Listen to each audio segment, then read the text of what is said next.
That's always such a tricky question because when I write the album, when I'm working on it, when I'm working on the songs, I'm just working from a place of instinct, something I can feel in my bones, something I can feel in my gut. That's a good starting place, I think, for songwriting in general. But the analysis tends to happen afterwards. All right, what is this? What does all this really mean? What am I really trying to say here? What's the context? And that's the sort of the question I think I'm trying to answer now. There is a bit of like a taking stock, I think, at this point where I am in my life and my career. I have two small children. I moved out to the country. Um, we've been at this for more than 20 years already. So I think that there's like an element of not looking back, but maybe taking stock.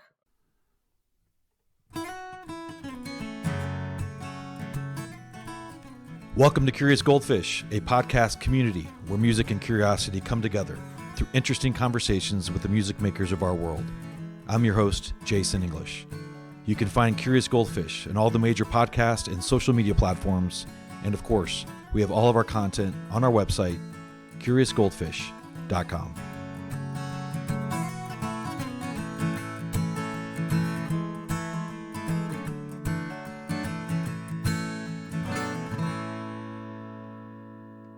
Hi, I'm Jason English, and welcome back to Curious Goldfish.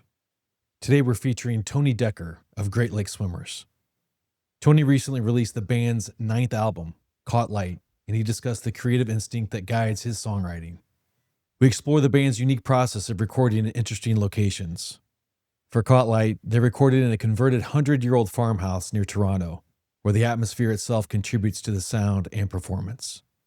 Tony also spoke candidly about the significant challenges the band has faced, specifically how the pandemic nearly wiped them out. He also discussed the current difficulties with U.S. touring, citing the lengthy and costly permitting process that has become a major obstacle for international artists. Despite these hurdles, Great Lake Swimmers is dedicated to touring and reconnecting with fans. Tony reflects on the longevity of the band, viewing surviving in the current industry climate as an achievement in itself.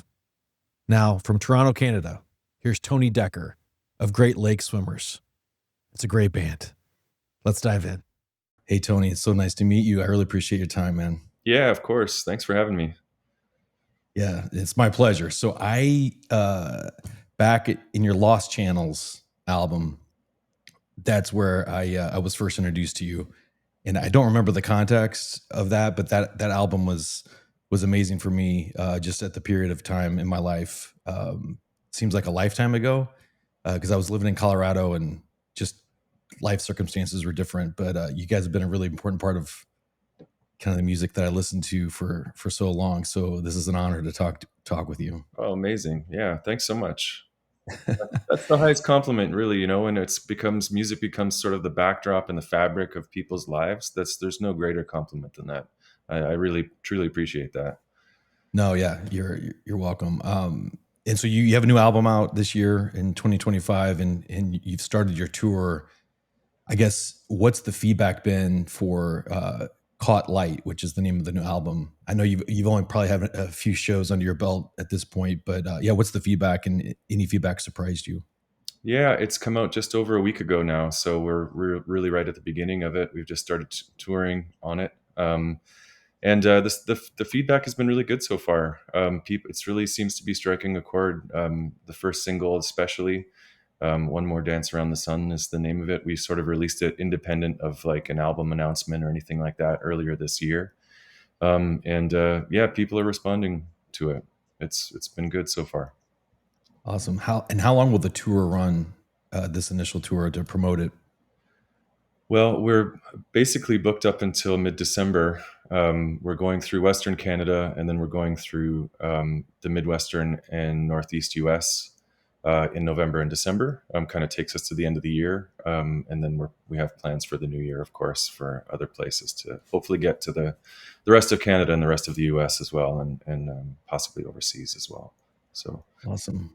Please tell me you're taking a train across Canada. Oh man, I wish. I wish we could get all our gear on a train and make that be feasible. But fortunately and unfortunately, it's in a van. I'd love to do the trip by train. I've never done that. I hear it's amazing, but Done the trip across in a van many, many times, by bus a few times, and never get tired of it. I love the road. Yeah. Awesome. Well, I have some questions about some of the songs, but I guess taking a step back in terms of just the album overall, it's your ninth across, I don't know, roughly 20 years or so. I guess, are you trying to say something in this album that you haven't tried to say before? That's always such a tricky question because when I write the album, when I'm working on it, when I'm working on the songs, I'm just working from a place of instinct, something I can feel in my bones, something I can feel in my gut. That's a good starting place, I think, for songwriting in general. But the analysis tends to happen afterwards, after I get the group of songs together. All right, what is this? What does all this really mean? What am I really trying to say here? What's the context? And that's the sort of the question I think I'm trying to answer now. There is a bit of like taking stock, I think, at this point where I am in my life and my career. I have two small children. I moved out to the country. We've been at this for more than 20 years already. So I think that there's like an element of not looking back, but maybe taking stock. And I'm not sure what, some of the themes are in there that run through the thing. But that could be one of them, you know? Yeah. Is that pretty normal for you to sort of take stock after the fact instead of, having knowing what the themes are going into it, with the songs? Yes and no. I mean, like, it's good to have a starting point, and it's good to, I think a strong idea sort of reveals itself in the song, and it makes it known to me whether it's worth continuing and following the thread, or if it's just, yet another, yet another, I don't know what the way, a song to put on the pile of unused songs, of the many. There's Right. so many more unused songs than I have than songs that make the album. So maybe it'll get repurposed or something like that. But to move forward with the song, it's got to have a good seed of an idea to Mhm. to make it worth working on. Yeah. Got to get that feeling, Right. and if you get that feeling, then it's kind of worth proceeding. Okay. In terms of, I guess being a Canadian at this moment in history and in life, what is the sentiment as a Canadian right now with the general state of play with politics and especially Americans? I mean, do you try not to like let that bother you, or do you try not to think about it when you come to America? I think you mentioned you're going to be part of tour doing tour stops in the Northeast. Do you try to like just separate that, or how much of Yeah, that is part of the thinking? I'm gonna try not to paint myself into a corner or get into a The headphones. Hang on one second. yeah, Sorry. or, Keep or going. or get into any. We've never been a political band. I believe Yeah. music crosses borders. Uh, there's no reason for it not to. I think that making art itself and being an artist in this day and age is a political act in and of itself. Um, and as kind of speaks for itself in a lot of ways too. And so I think it's a difficult situation for a lot of people, and it's a certainly difficult situation for us trying to get things like our work permits and everything to do all the paperwork properly. That's been a whole new thing, a whole new wrinkle in terms of reaching our fans in the U.S.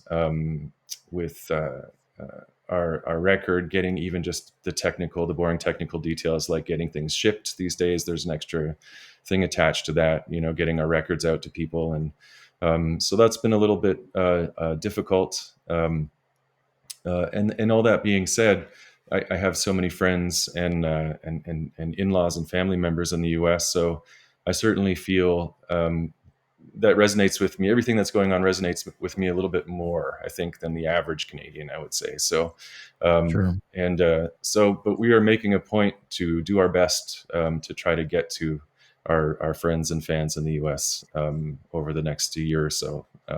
So, we'll see how it goes. So far, it's been a bit of a challenge, but I'm hoping we can make it all work. Yeah. Well, that's too bad to hear. I guess is it simply just more expensive, or is it operationally? You mentioned the paperwork and stuff. Is it just more work? Well, I mean, if you really want the technical details of it, we have to apply for a very sort of lengthy sort of permitting process, and Mm. they advised 6 months in advance. So we applied back in May, and didn't hear a word back yet, even now. So the thing to do is there's a very high cost to do an expedited process, which basically puts your application to the top of the pile. Now, with the government shutdown, I'm not sure how that exactly works. From my understanding, Mm. it's an agency that continues working even with a shutdown. So I am hoping that with our expedited process and the enormous fee attached to it, that things will work out and we'll be able to make our tour dates. But we're really down to the wire at this point, to be honest. We're less than a month out. So Yeah. and we did everything by the book, and we were very careful to dot our i's and cross our t's and make sure everything is in order. So and we always have. So and we've never had this issue before this year. This is our, I think, our 17th or 18th permit over the years that we've applied for. So and all of Mhm. them have come back in relatively reasonable time, and in good order, and we do these things in good faith. So fingers crossed that it all works out, but we've done our part. Yeah, yeah. Well, yes. Hopefully, it works out, and good luck with all that. I guess it's crazy to think about all the headlines that you hear about it just in the normal course of watching news. I never really thought about it would impact artists and musicians Art just and trying to music, get their yeah. music out, right? Yeah. Yeah, and we're a little band too. We're not like, we have a Mm. team, but we don't have a big team. And we relatively speaking, I saw that there's been certain acts recently. Cat Stevens, actually, for example, had to cancel his entire North American tour just because of visa issues. So makes me a Mm. little worried. But yeah, not to get too mired down in it, but Sure. you know, it's an ongoing. There was something I was going to add to that, but I lost my thread there. That's cool. No, that's Yeah, good. Well, yeah, thanks for sharing that. Yeah, and good luck yeah. with all that.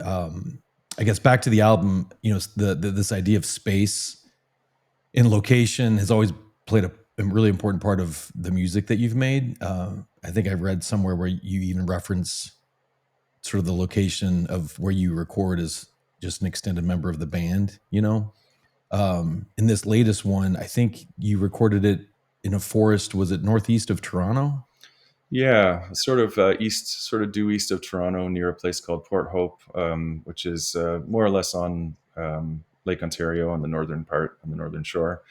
And yeah, it was actually in like a sort of a 100-year-old farmhouse that was converted into a studio. So a really vibey, awesome place that was just filled with ephemera and really interesting artifacts of tours gone by. It's a studio that was run by our engineer named Jimmy Boskill, who operates out of that studio, and also is a extremely talented musician and recording engineer, who was introduced to me from my friend and co-producer Darcy Yates, who helped pull this one together. Who played bass in our band for a few years, but remained a close friend, and we talked about making a record together. He introduced me to Jimmy. He set up an amazing session band. We recorded everything in 3 days. But just back to your point on the location recording, is that I feel that interesting spaces. I normally like to go for acoustic spaces, Hmm. halls or old churches, these kinds of things. But this place too had a very particular feel about it, very particular vibe, and it was something that adds something to the playing. I feel it draws something out of the musicians, in the vocal performances and the playing, the way it all comes together. It does on a performance level. I think it really adds. It draws a certain kind of performance out of you, but on a sonic level, there's also like a signature on the album, a sonic layer that you can't quite put your finger on, and you kind of hear it but don't hear it, in the recording. I'm going to try to stop shaking the table there. That's very good. But yeah, that's the whole point behind it. There's the one side is the acoustics and the sonic aspect of it. The other side is the performance and the process, and doing this thing interesting spaces has become a really important part of the process for me and the band. Well, I guess back to the earlier question around themes and meaning of the album. If you if you don't really know that going in, and you're reflecting on it afterwards, how much of that decision of where to record actually is part of that eventual theme? Like if it is it conscious or is it subconscious? The decision on where it is. Yeah. Well, it can work both ways. In the example of like Lost Channels, our album from a few albums ago, that record was inspired by and partially written in the Thousand Islands region of Ontario and upstate New York, actually on the other side, because we were recorded a few things on an island in the St. Lawrence, which happened to be on the U.S. side. But the It can go both ways. For this one, I had everything mostly.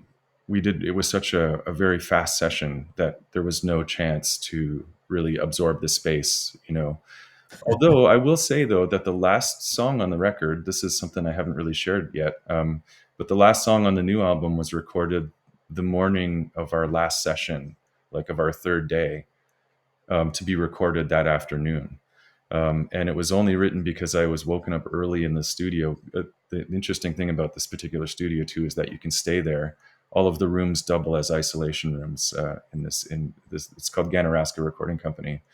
So there's a guitar room, there's a percussion room, and all these other places. But you also stay in the rooms. So for the duration of the session, it's a little bit rural, it's a little bit remote. So there's the ability to stay there. And I was only able to write the song because I was woken up early by a early freak morning, a thunderstorm that happened and woke me up. And I thought, oh, I still need one more song. I've been picking away at this thing, and got it finished that day. So in that case, I would say maybe that was the opposite of what I just said. It was directly inspired by the place and the space, but it works both ways. It's nice when I have a chance to absorb the space. In the case of Lost Channels, we were very immersed in that region and that Mm. area in the writing and recording of the album. In this one, it was more prepared ahead of time going in. And then all of the sort of the magic happened in the moment. It was very direct. It was very quick. It was very succinct. And all of that energy came right in the recording sessions. Oh, yeah. Yeah. Thanks for sharing. That's I hope that awesome. makes sense. Yeah. Yeah, that's cool.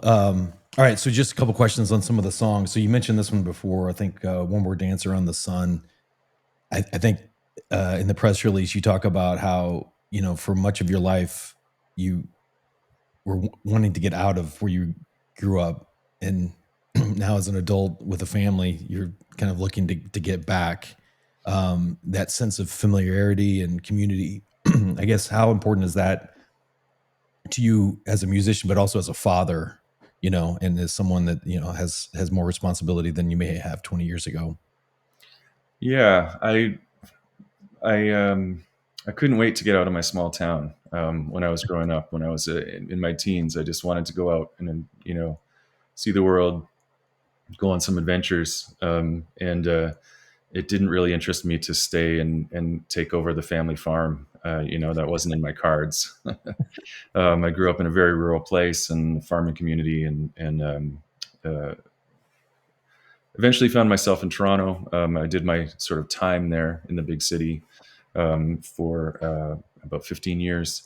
And yeah, Mm. there comes a certain point in life where I think maybe generally, if you have that sort of arc to your life where you sort of realize the benefits of the community and the strength in the small town and the strength in knowing all your neighbors, and that became very appealing to me. And I only really realized that after being away for so long, and all the traveling that I've done, that there's a real importance to that, a strength to that in small communities. And so that's why, yeah, I feel like this next chapter of my life is really just trying to reestablish that kind of a connection, for myself and for my young family at this point.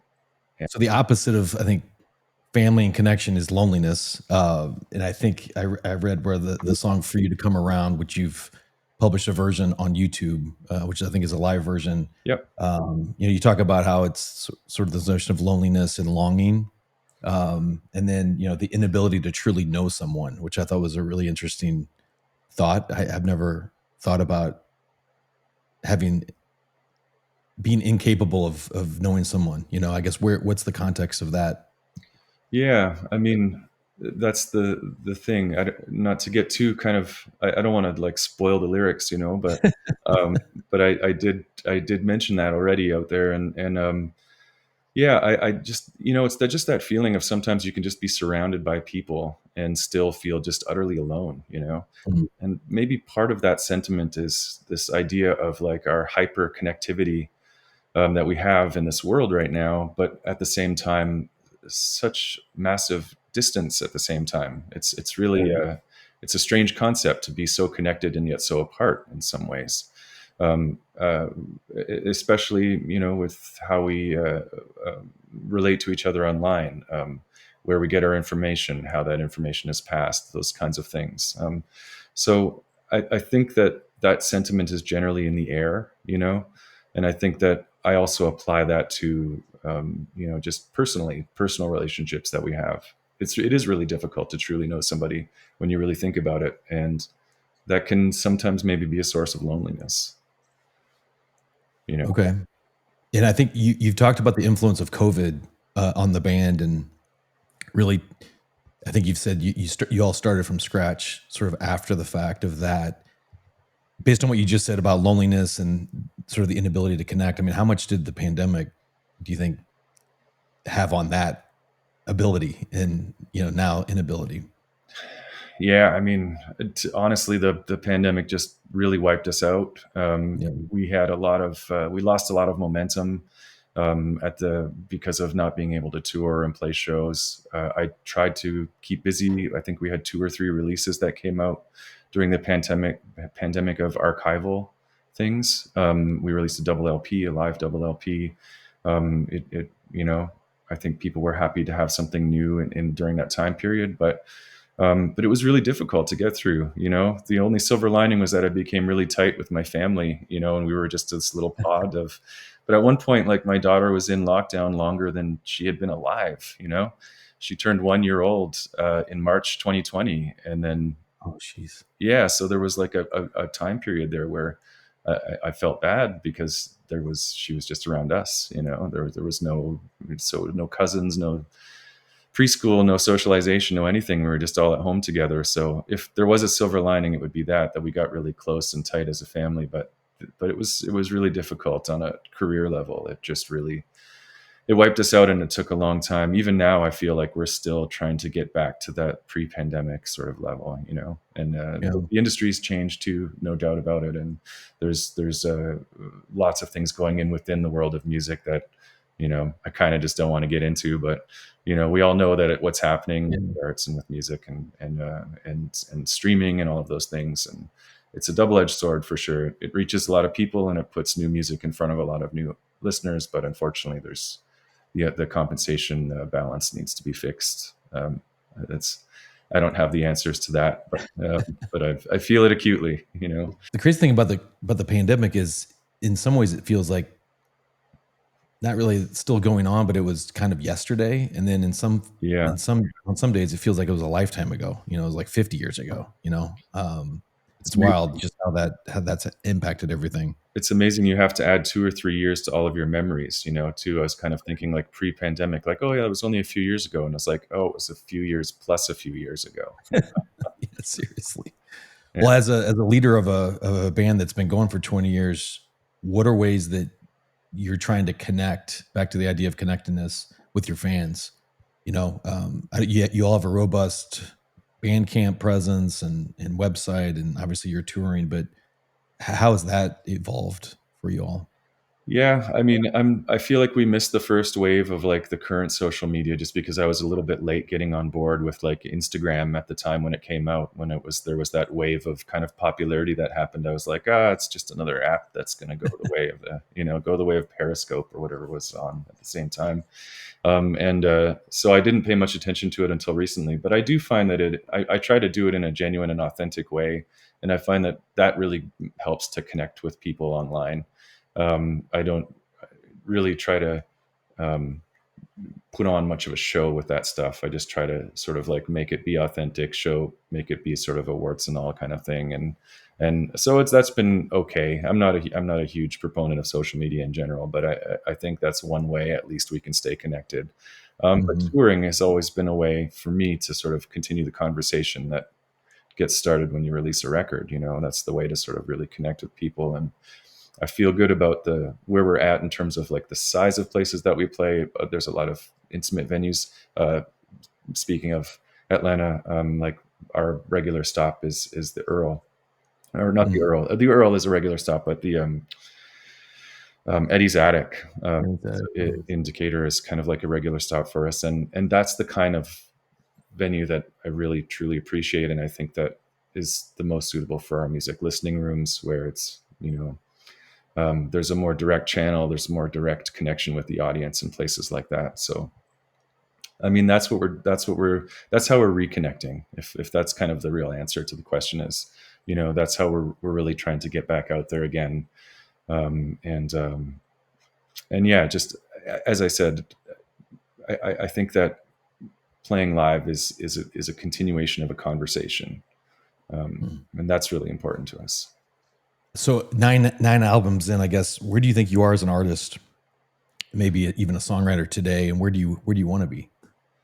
I don't know. I think surviving is success, to a certain extent, and that's where I am right now, and I feel good about where we are. I would like to sort of hopefully continue writing on a level that I feel is worth sharing. I wouldn't Mm. want to get to a point where I'm writing music that I think is not, doesn't have any intrinsic value. And the way I write songs is.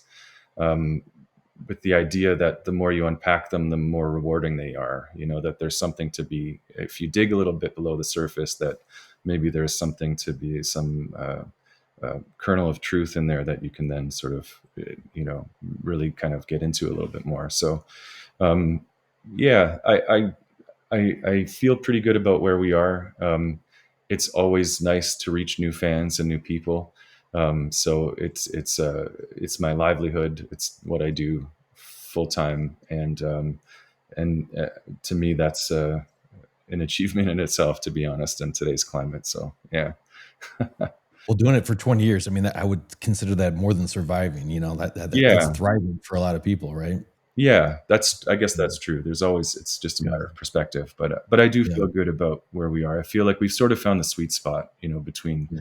being able to still reach new people there. I mean, and there's still new people coming to our band that have and now they have like a 20-year catalog to Mhm. discover, and like people are really, that's a really cool thing about having this sort of like length of a continued thread, is that people can follow that thread all the way back to 2003 at this point. So it's yeah, I'm hoping we can just continue.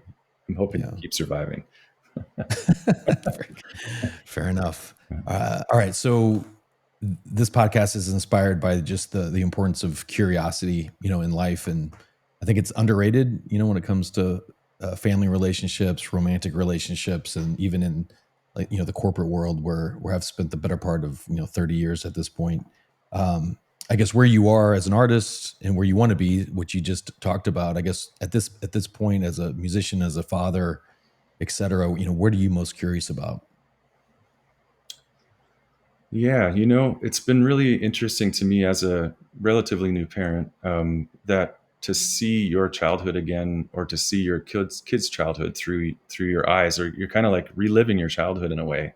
You're going through some of those milestones where you remember, oh, I remember when I was 10 years old, sort of. I remember what it felt like anyway. I might remember like the certain nuances of it, maybe not necessarily, memories just sort of bend and shape over time. But it's been really interesting to sort of feel young again, and to kind of like revisit youth in some ways. So that I think is something worth exploring. I think a lot about the world that they will inherit, based on where we're going now. It's concerning to me on some levels, but we want to do our best, and we want to maintain our hope, and our children are our hope for our future. So we're trying our best to instill them with good morals, and pass on our all the good things in the world to them. And hopefully they take that forward, and we have we have a better better road ahead in some ways. Yeah. Yeah, great answer. I guess how does that tie back to that song "Youth Not Wasted" that's on the album? Is that importance of childhood and youthfulness, tie back? That's a good question. I never really put that together, actually, but that's, to me, that was like a twist on the old Oscar Wilde phrase that like youth is wasted on the young. But I kind of think that it's one of those things that if you sort of do it right, and this is, by doing it right, I mean, it's more of a matter of perspective. But if you're looking back on it in the right way, you see that everything that you've experienced in your life as in youth and up until where you are has really contributed to what makes you who you are today. And there's never any wasted value in that. That's the real important stuff. And so I just thought, like, well, how can youth ever be wasted on the young? And I was just turning that phrase over, and I kind of never really connected it back to having my own family and having my own kids now, but that makes perfect sense. I think that if you just look at it in the right way, you'll see that uh, all those things, yeah, they led to who you are today. So Yeah, that's that's awesome. yeah. All right. Well, thank you. Thanks for sharing that. So here's to another 20 years. Congrats on the album. Good luck on the tour. And I hope to catch you guys next time you're down here in the South. That'd be awesome to see you guys live. Amazing. Yeah, we'd love to have you, and thanks so much. It was really nice chatting with you. Yeah. Thanks, Tony.